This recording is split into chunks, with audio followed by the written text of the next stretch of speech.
Welcome to your Sprinkle with Hope podcast. The purpose of our podcast is to spread hope, light, and love. It is important for us to be engaged in this work so we can help motivate, uplift, and inspire you. Whether it is listening to us or hearing one of our amazing guests, our hope is that what you hear encourages you, strengthens you, and helps you discover additional tools to create a better life for yourself. Share this with family and friends, leave us a review or rating, and know that each small action you take to spread this message is appreciated. Subscribe to our podcast or YouTube channel so you don't miss anything. Welcome to the Sprinkled with Hope podcast.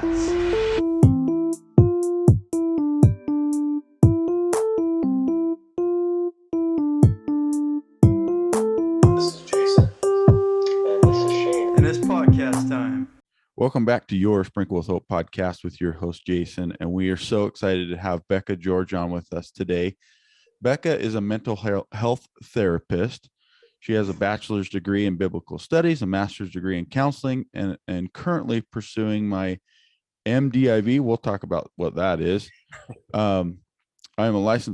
She is a licensed mental health therapist and very passionate about eliminating the stigma of therapy and mental health needs in the church. And so we'll talk about that. Super excited to have you on. Thanks for joining us today. Thanks for having me. I'm so excited to be a part of this. Awesome. So what is this MDIV? What is that? So it's a Master's of Divinity. It's basically the study of the Bible. Yeah. Awesome. Yeah. That's super cool. So what do you you talk about mental health a lot.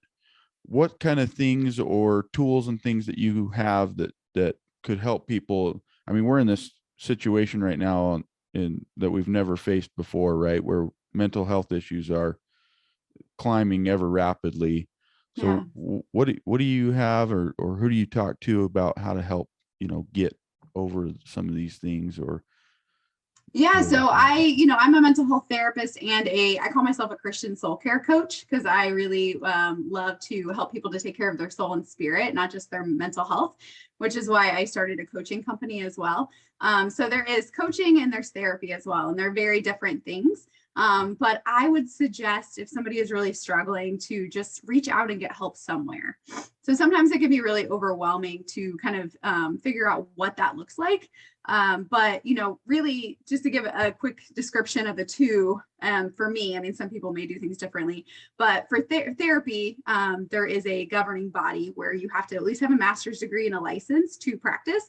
And so with therapy, you have to, you dig a little bit deeper. You're going to go into some of your past trauma. So if somebody is saying, hey, man, my trauma is really affecting my life, it's impeding my ability to grow or be happy, I'm struggling with depression or major anxiety, things like that, that's when someone would seek therapy. So we could dig a little deeper into your trauma. You might have an actual mental health diagnosis, those types of things. There's more treatment modalities when it comes to the clinical perspective, whereas the coaching is more of, I can help more people because it's not just in the states that I'm licensed in. And we're not going to dig as deep into your trauma. So I always say, when you come to me for coaching, you're not going to lay on my couch and talk about your daddy issues, right? It's just going to be, I want to get somewhere that I'm not at now. So maybe you're not struggling with depression or anxiety or crippling, mental health issues, but you're saying, I just feel really unfulfilled in my life, or I just feel like I don't know what my purpose is in life. That's where coaching comes in, and we can say, let's get you to where you feel fulfilled and abundant, because that's how we were created to be. That's awesome. You've hinted a little bit about what you've done so far, like you're getting your master. I think it was master's in Bible study. You're a therapist, a coach. I always like to ask why, what brought you into this field? And I'm curious to know why you do the things that you do. It's a great question. So honestly, I wanted to be a pediatrician since I was a little girl. That's what I always wanted to be as a kid. And then I had some trauma that happened as a child that, I had a great family, but just had some traumatic events happen that I didn't feel like I ever knew how to process through. And so as I got older, I thought, you know what, I think it would be a better fit for me to be in the helping profession in a different way. And so I started thinking, how can I help other people work through these things. And so at first I wanted to be a child therapist to kind of go back and deal with a lot of the things that I had been through, help those kids deal with that. I quickly realized I'm not called to children. It's not my calling. Don't really like it. I love my kid and I love kids in general, but like I just couldn't do it. It was too hard for me emotionally. But so I actually specialize in sexual trauma and sexually maladaptive behavior. So I worked a lot with the people who had a lot of sexual trauma as children, and it just ended up wrecking me emotionally. I couldn't do it. So then I ended up going into working with the perpetrators, worked in the prison system for a while, because I really wanted to understand the other side, the perspective. Even though it's not okay, I wanted to understand that perspective as well. Realized that wasn't for me either. But I really just have this passion to help people, to hold their hand through the darkest moments of their life, and to help them to realize that, you know, the things that happen to you can either define you as a victim, or it can define you as someone who is an overcomer, right? And the Bible talks about being an overcomer by the word of our testimony. And so that's one of the things, is that we can overcome by speaking up and giving our testimony and our story. So that's why I went into mental health, and then I just fell in love with it. I love that. That's awesome. So one of the things that, you know, I know there's, you talk about the stigma, right, around mental health, and there's kind of a shame that comes across, like, oh, I've got these issues. Why am I, you know, so there's the shame that comes with it when you have these kind of things. How do you deal with that shame, and, you know, just feeling like I'm the only person on the planet Earth that's going through this process? Yeah, shame is honestly the worst emotion that I see people struggle with the most when it comes to therapy, when they come to me for therapy, and coaching. Honestly, people get so stuck in shame, and it's because everybody tends to judge other people for whatever they think isn't their problem, right? So, you know, I always say, don't judge somebody for sinning differently than you, because everybody has their own issues and everyone has their own problems. So for some reason we judge each other for whatever their issue or their problem is. And so people think that they should have their lives together by a certain time, or they should have their life to look a certain way, right? And so there's this shame of like, you know, I'm divorced, right? Or there's this shame of I'm 40 and I'm still single, or the shame of whatever that may look like. Or even in the church with, I don't want to say that I'm struggling with something like pornography, or like, Right. you know, struggling with sexual sin, or even to say I'm struggling with depression, because some people will say you should just pray it away, or just have some more faith and you'll be okay. And so there's all of these stigmas that we have to break through. And, you know, I do most things from a Christian perspective. That's just who I am. But it really is about realizing that you're worth breaking through that shame, right? So, you know, I have a story of my own, and I'm actually currently writing a book right now that's called Out of the Pig Pen, My Journey Out of Shame. And it's all about getting out of shame and getting healed from shame. And so it's one of my biggest passions, is teaching other people how to get out of that pig pen that we put ourselves in, that just entangles us. Yeah, that's all. You sound like you're really busy. You're Hey, doing your master's, yeah. writing a book, counseling, coaching, doing all this stuff. I love to listen to your why, and that you looked at one thing and said, oh, that's not for me, but you learned some valuable things there, and then you turned to the other side and learned their perspective, and said, yeah, I understand that perspective more, but that's not for me. And now you found your calling, if you want to call it that. So we've talked about that stigma and those things that people might be struggling with, but what is there a tip or a trick that you can provide our listeners with? One thing outside of reaching out to somebody, is there something they can do to help them internally? And what is that? Yeah, so I always say follow the pain. So look to see, take inventory of yourself and your emotions, and figure out where the pain is. So if my arm is broken and I push on it, there's going to be pain there, right? If it's not broken, it doesn't hurt. And so look to see, what is causing me pain. Is there something in my life that is really hurting? And then how do I get help for that? Because so many times we tend to numb ourselves with whatever that may be. And maybe you're not numbing yourself with something big like drugs or alcohol or whatever, but maybe it's like Netflix at night. All you do is come home and Netflix all night long and just look at the screen. Or maybe it's, work. You throw yourself into work and just so that you don't think about anything. And so the first thing is really like following the pain and saying like, okay, I need to sit with myself and sit in the quiet and figure out where in my life am I struggling? Is there anything that maybe from my past has, when it comes to therapy, is there anything in my past that maybe keeps me from growing? Because we should always be trying to grow as a person. And then when it comes to coaching, asking yourself, what are the areas that I feel unfulfilled and why have I been so fearful to move forward? So it's really about asking ourselves the questions and then also about identifying that you're worth asking those questions. So one of the things for me is I actually just recently in the last 8 months, I've lost 100 pounds almost. I'm at 95 pounds. Wow. And that honestly came from where I really had to realize that I was worth that. Like I had been carrying around extra weight since I was, I think 8 years old was the first time I went to Jenny Craig. I've struggled with my weight my whole life. And I always let people treat me badly because of my weight. And I never really connected that until I realized, you know what, why am I in abusive relationships? Why do I struggle to keep healthy relationships going? Why do I even have connections with friends that aren't very good to me?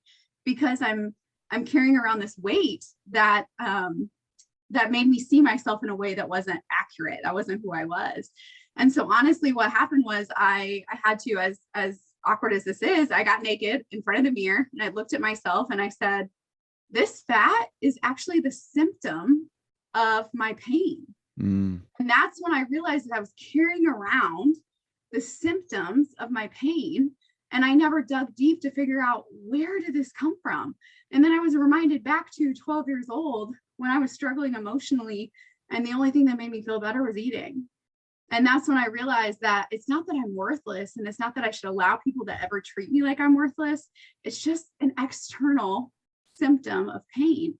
And maybe your symptom isn't, excess weight. Maybe it's drugs, maybe it is alcohol, maybe it's relationship issues, whatever the case may be. But as soon as I saw that, I forced myself to take that step to say, I am worth it. I told myself I'm beautiful, which I had never believed or said before in my life. And I said, I'm going to believe that and I'm going to accept that.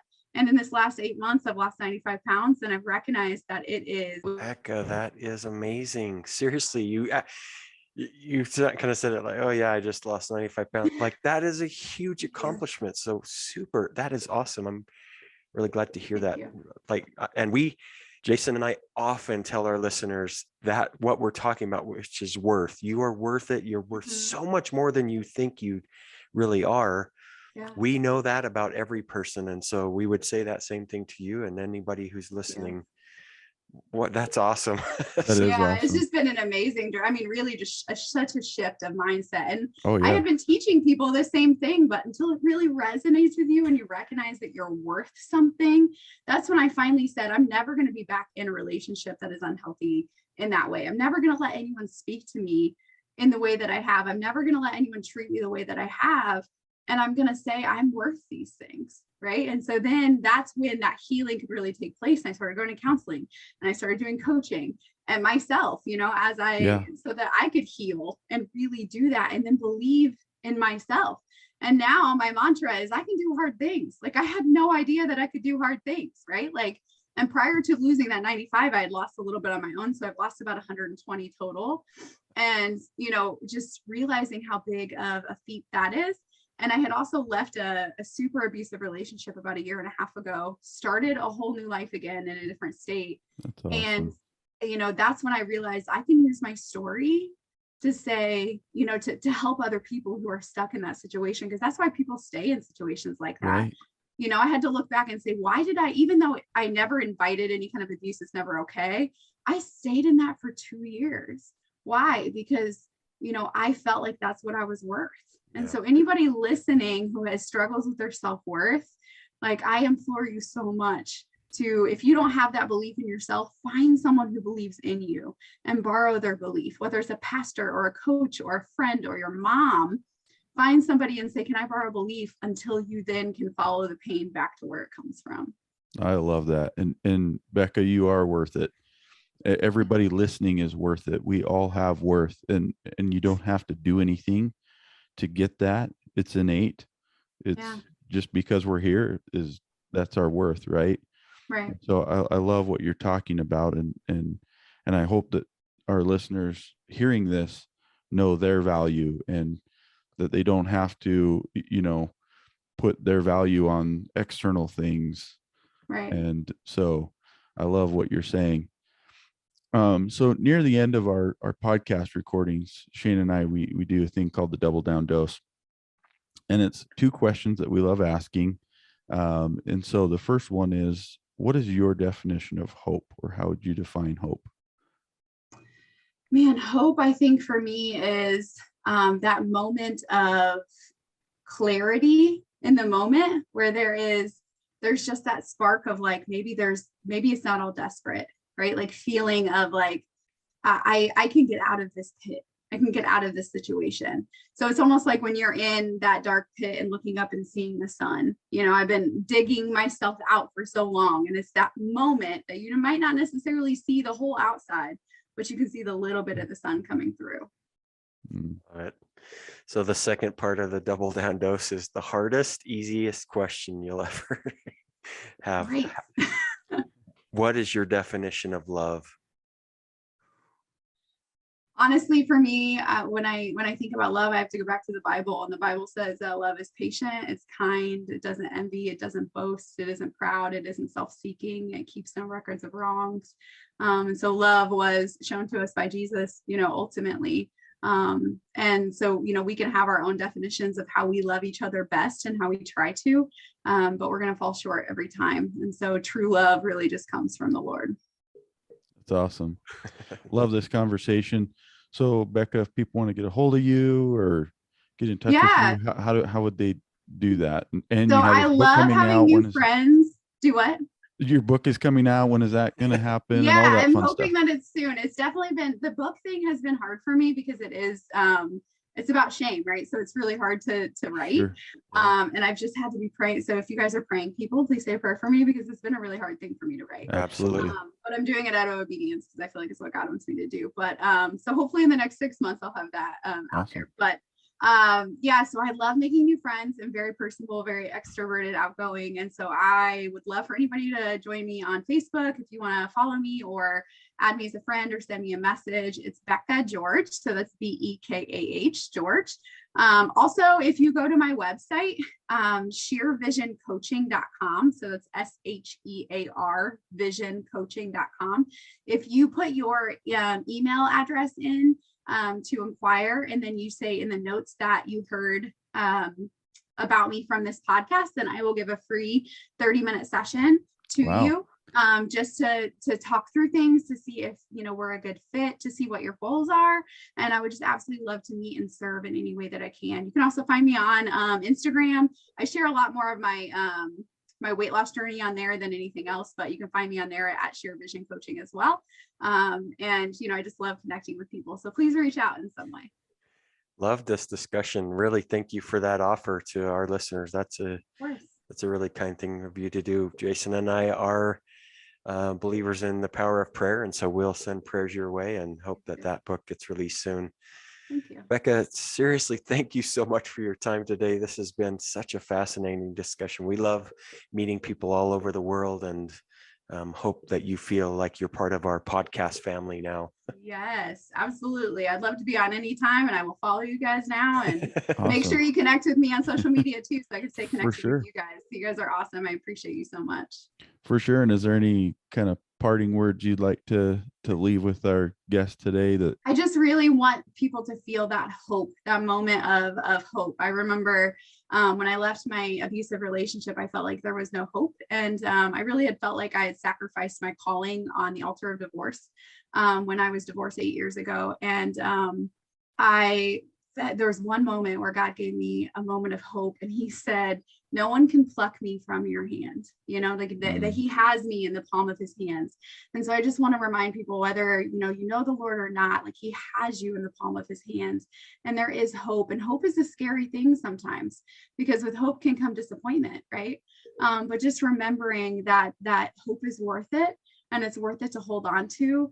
And I really pray that you can grab hold of something that was said today and find that hope in the Lord. Amen.